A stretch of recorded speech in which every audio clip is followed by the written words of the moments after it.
Crazy, a Psych Central podcast. And here are your hosts, Jackie Zimmerman and Gabe Howard. Pay attention, Not Crazy fans. Right now, Not Crazy listeners get 25% off a Calm premium subscription at calm.com/notcrazy. That's CALM.com/notcrazy. 40 million people have downloaded Calm. Find out why at calm.com/notcrazy. Hey everyone, welcome to this week's episode of Not Crazy. I want to introduce my co-host, Jackie Zimmerman. She's married to an inspiring rap artist and she lives with depression. And I would like to introduce you to my co-host, Gabe Howard, who lives with bipolar and is also my husband's #1 fan. Ah, I love him so much. He's a really good person. I like to brush my teeth and go to bed on time. It's really cool. It's a good song. You should check it out on YouTube. What's his rap name? Ben Holmes, but it's not under that. I think it's on my YouTube. Rewinding to let everybody know what we're talking about. We made a rap video for my nephew's 5th birthday, and it is on YouTube. It's called Bout to Be 5, if you'd like to look it up. It's a jam. It really is. It is really, really cool. One of the reasons that we're talking about our spouses so much is because one, Christmas is coming and we want to make sure that we do well this year. But two, because people tend to think about romantic relationships as the only thing that can really cause you like abandonment issues or trauma or, your parents can mess you up, family can mess you up, and love can mess you up. But then there's this whole seedy underbelly that can mess you up, and that's our friends. I couldn't agree more, and actually I have been talking about this in therapy a lot because I have a few friends, or I guess former friends now, womp womp, who were like family or were really close. These were people I developed very lengthy, intense, in-depth friendships with who I loved very much, who are no longer my friends. And I have had a really hard time dealing with this. So this is something that hits home with me right now a lot. There's many ways that friends can exit our lives, and some of these things are healthy. I'm not friends with the people that I was friends with in kindergarten. I'm not friends with the people that I was friends with in middle school. And honestly, I'm really not friends with the majority of people that I was friends with in high school. Relationships tend to kind of go with your station in life. It's one of the reasons that parents always seem to have friends who are also parents and their kids just happen to play together. Like, these are the things that bind us. And after school, for example, you tend to move away. I graduated high school in Pennsylvania and I moved to Ohio. Well, nobody followed me. So distance became an issue. Now, the world is getting smaller. Distance is less of a reason to end a friendship in 2019 than it was in 1999 and especially in 1979 for our older listeners. But some of these reasons are healthy. They're expected. It's part of growing up. But we want to talk about the reasons that are unexpected and the ones that, well, they cause us pain. Not only do they cause us pain, but it's a sincere sense of loss, right? So it's not just, oh, I had this friend, they were really cool, we're not friends anymore.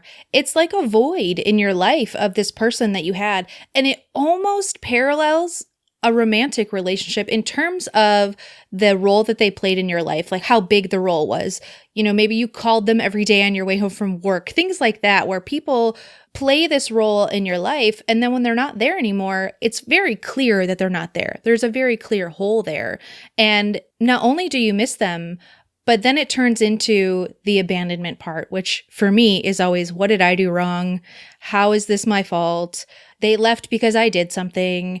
Let's hit this hard on the head. So obviously a friendship ending prematurely or in a way where one party doesn't want it's going to cause trauma.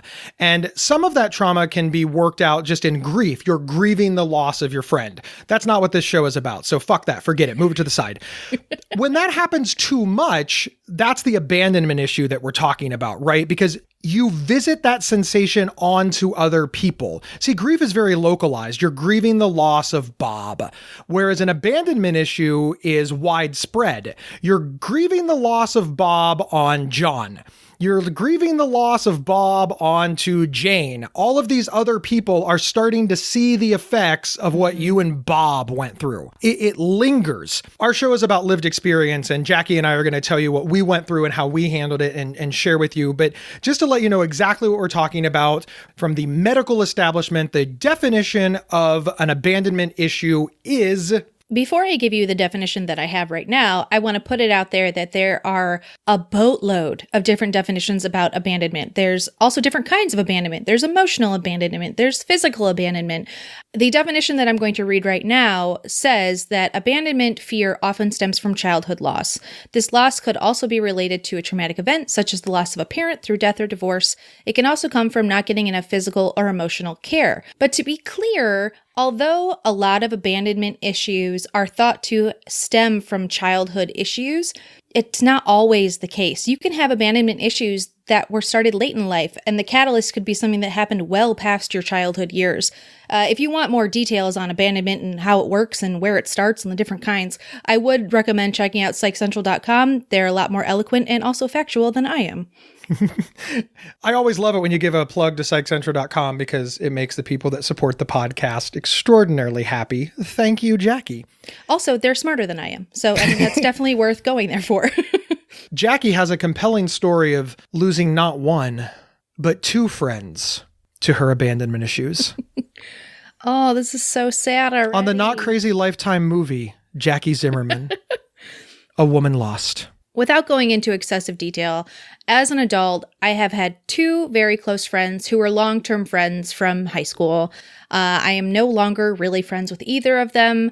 One of them ended on a poor note. One of them just kind of faded into oblivion. And there is definitely a void in my life where these friendships once existed. Let's break that out a little.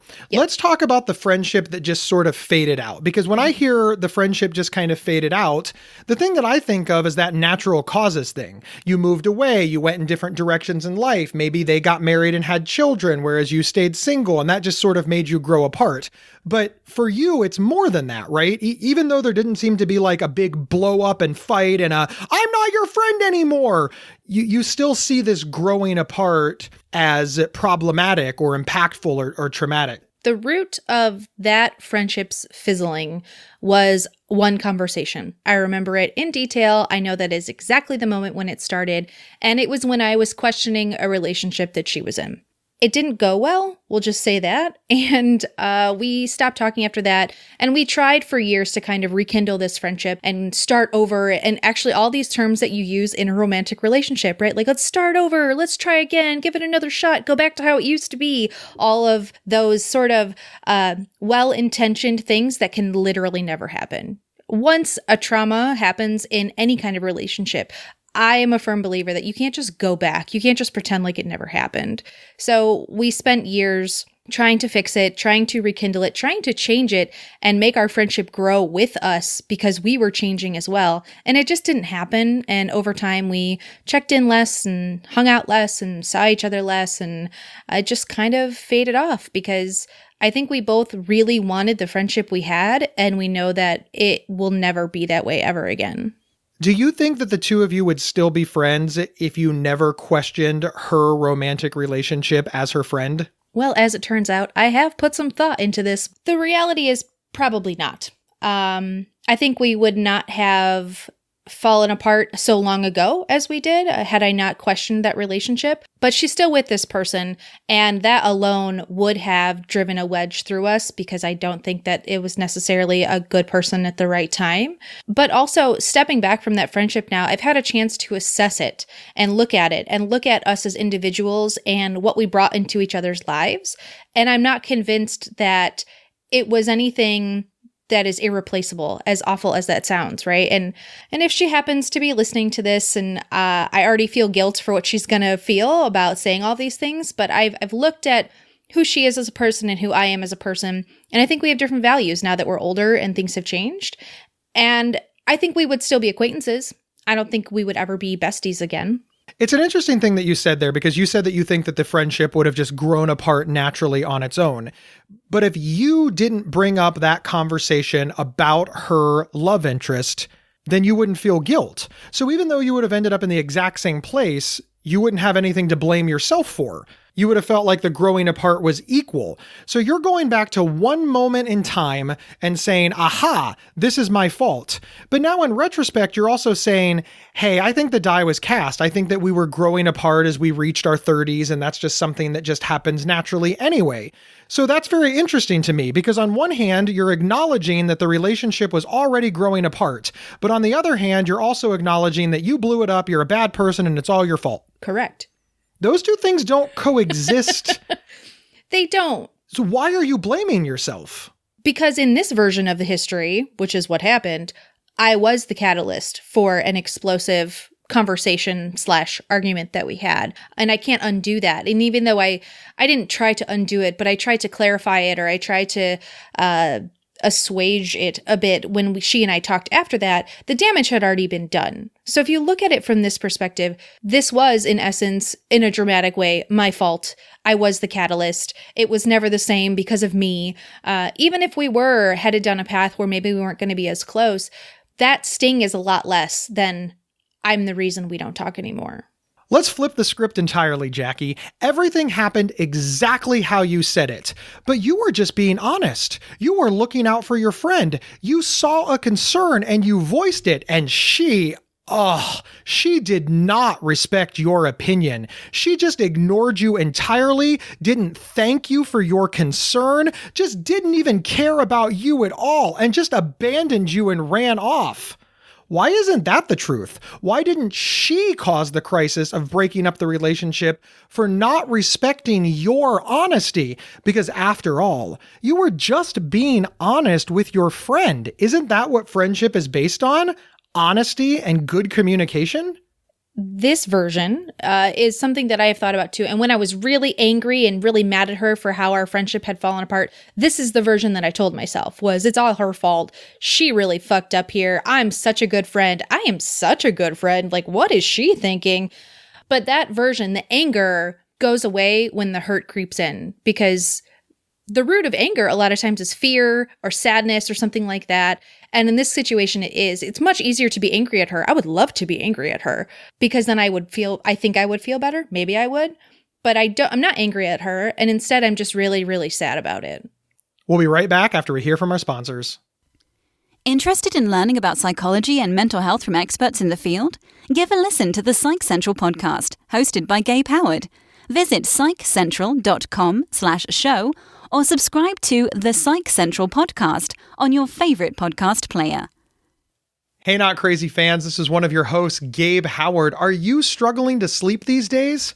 Did you know that a good night's sleep is like a magic remedy for the brain and body? When we sleep well, we're more focused and relaxed. And best of all, sleep makes us happier.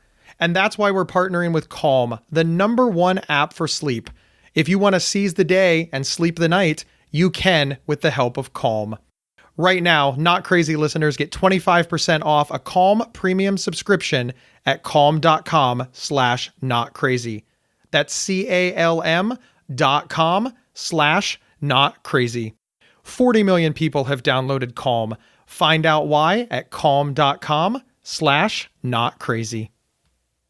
This episode is sponsored by BetterHelp.com. Secure, convenient, and affordable online counseling. All counselors are licensed, accredited professionals. Anything you share is confidential. Schedule secure video or phone sessions, plus chat and text with your therapist whenever you feel it's needed. A month of online therapy often costs less than a single traditional face-to-face session. Go to BetterHelp.com/Psych Central and experience 7 days of free therapy to see if online counseling is right for you. BetterHelp.com/Psych Central.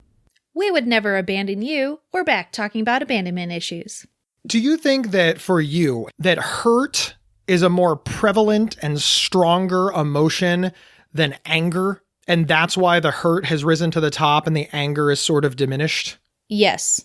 For me, I think anger is one-dimensional for me. And I hope that I explained this correctly. When I'm angry, I'm just mad. I'm like seeing red, looking forward. I'm angry at the one thing that I'm seeing that's making me angry. And when I'm hurt, it's almost like it opens up this space for all these other emotions, for guilt, for loss, for regret, for all of these other feelings. When I'm feeling sad or feeling like somebody has hurt me personally, all those other things come into play as well. It's not as one-dimensional. It's more complex, and it allows for me to blame myself in that mix. And also it allows me to feel things like abandonment. And then maybe I'll get angry about the abandonment, but then I'll just be really sad that I lost my friend again. It's like a sad cycle. And that's, of course, what's important to realize, right? That's how you process this. That's how anger and sadness and loss, that's how it all exists inside little Jackie's head. But for example, me, that exact same thing could happen to me and I could just be angry the entire time. Like loss wouldn't even come into it. I mean, loss would come into it because loss would be driving the anger, but that's how I manage my emotions. But other people aren't. And that's one of the reasons that these things are so difficult to work out, because you could explain this story to 10 different well-meaning people and get 10 different pieces of perfectly accurate and honest and well-intentioned advice, and none of it could be true for you. And that's really complex. And I know we sound kind of like a broken record, but that's where therapy is very helpful, because you've worked out a lot of this stuff in therapy because it helps you decide the best path forward on an individual, personalized level. And I think a lot of people with abandonment issues don't realize that. They think that they can emotion the feelings away. Well, the other part of it too is I think even when you know it's we'll say, overreaction or not an appropriate reaction, when I can identify my anger is not warranted, or even my sadness and my guilt is not warranted, it doesn't mean it goes away. So I think people who are maybe opposed to working this stuff out in therapy are like, well, I know that this is ridiculous. So that means that I have solved it. I've gotten to the root of it. It's done. It doesn't matter anymore because I know that it is the way that it is. But not for me. Even when I know the way that I'm feeling is not the appropriate reaction, I still am feeling that way and have to get over that. And you have a twofer, because that's the one that, you said the wrong thing, you remember the moment, it just kind of flittered away, and you have very strong feelings about it. You don't know what to do. It's all living inside your head, and it's causing you to be bummed out. Yes. But then you also had the eruption, the more stereotypical, dramatic television moment where everybody's yelling at each other, and in an instant, you go from we're friends to we're not. Mm-hmm. There's no wonder, there's no slowness. It's Hiroshima. Yes. What happened there? With the other friend? No, we're talking about baked goods now. Yeah, what happened with the other friends? This one is more complex because even I don't really know what happened.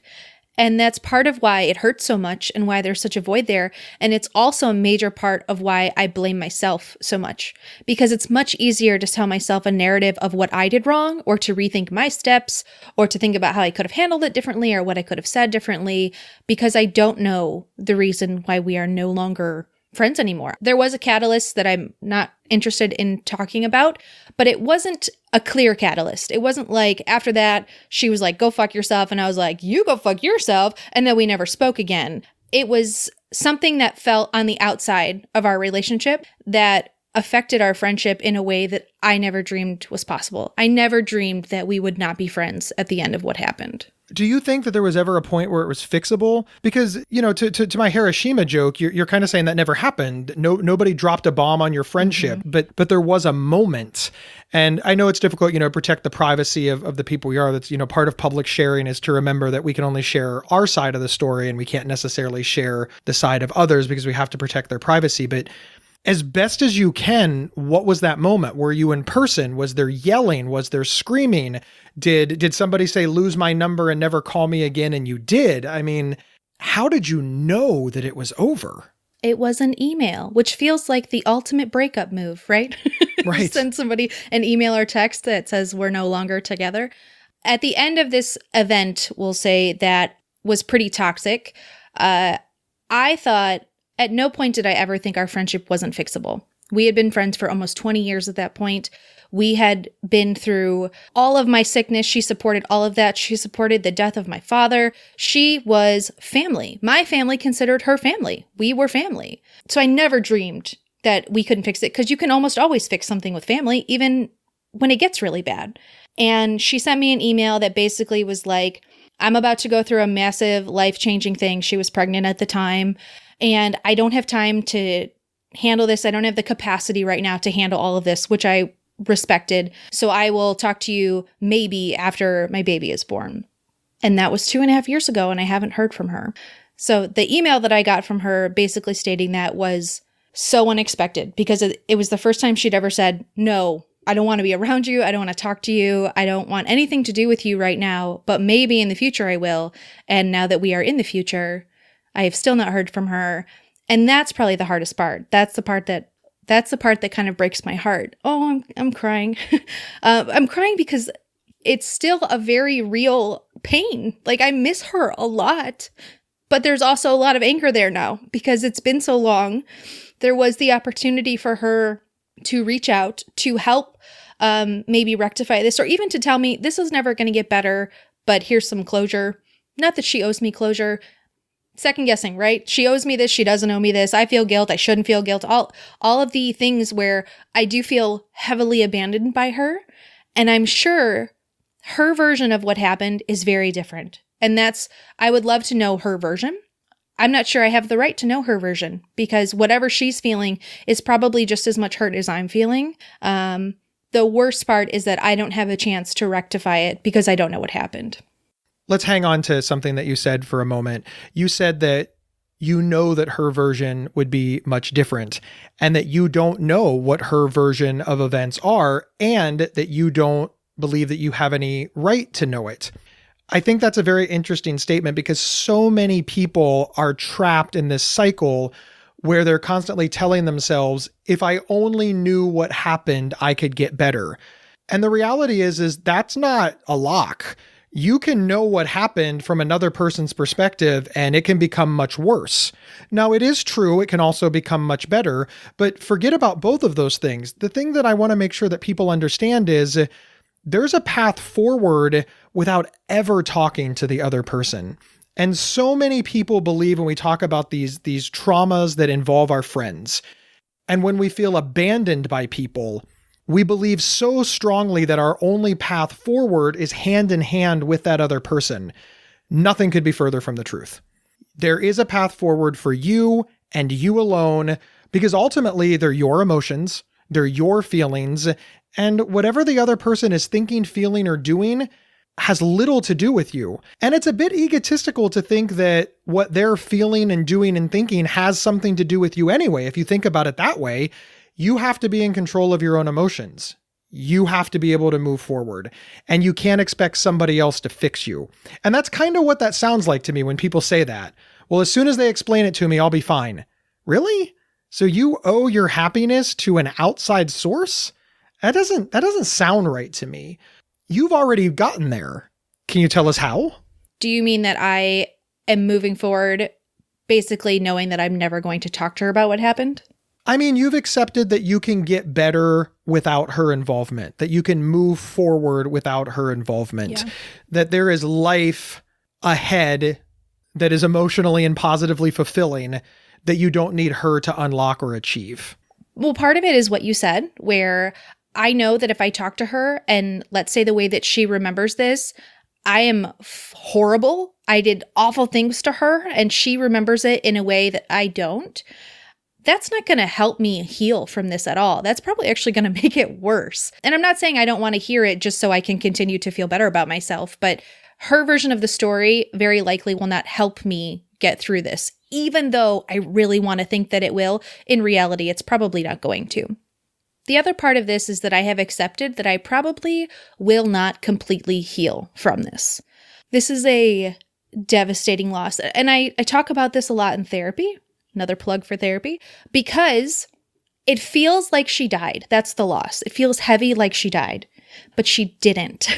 She's still out in the world, living out there, and I am not a part of her life. So it's almost a double whammy, right? It feels like the heavy loss of a death, but it's not. It's worse because I could talk to her and I can't. I know that that devastating loss is not going to go away 100%. It's just not. It's like when you do lose someone to death, You never completely get over it. But what I have committed to doing is continuing to just move forward and know that her friendship is not the only friendship I'm ever going to have in my life. I will have other friends. It's not going to be 20 years of friendship. It's not going to be the same kind. It may never be as deep and meaningful as that one was. But it doesn't mean I'm going to be sitting at home in my house really wishing I had people to hang out with all the time. Part of being someone who commits to mental wellness of myself means that I don't let myself continue to mull about it over and over and over again, because I know I'm not going to get anywhere. I'm not going to get the solutions. I'm not going to get the closure that I want, because she's not a part of it. And like I said, even if I did have her, I probably still wouldn't get it. So it's understanding that closure may never happen and choosing to say, okay, well, that sucks, but it doesn't have to be the end of the world. Jackie, thank you so much for your candor during this episode. One of the takeaways for me is, like the Rolling Stones said, you can't always get what you want, but you get what you need. Thank you, everybody, for listening in. Here is what we need you to do. One, we always put a funny after the credits. So if you're not listening to them, you're really missing out, because Jackie and I mess up a lot. Wherever you downloaded this podcast, there's this thing called rankings. You can give us as many stars or dots or bullets or hearts or whatever is humanly possible, but also use your words. Subscribe to our podcast. Tell your friends about our podcast. Do everything that you can to shout "not crazy" from the social media rooftops. And we'll see you next week. You've been listening to Not Crazy from Psych Central. For free mental health resources and online support groups, visit psychcentral.com. Not Crazy's official website is psychcentral.com/notcrazy. To work with Gabe, go to gabehoward.com. To work with Jackie, go to jackiezimmerman.co. Not Crazy travels well. Have Gabe and Jackie record an episode live at your next event. Email show@psychcentral.com for details.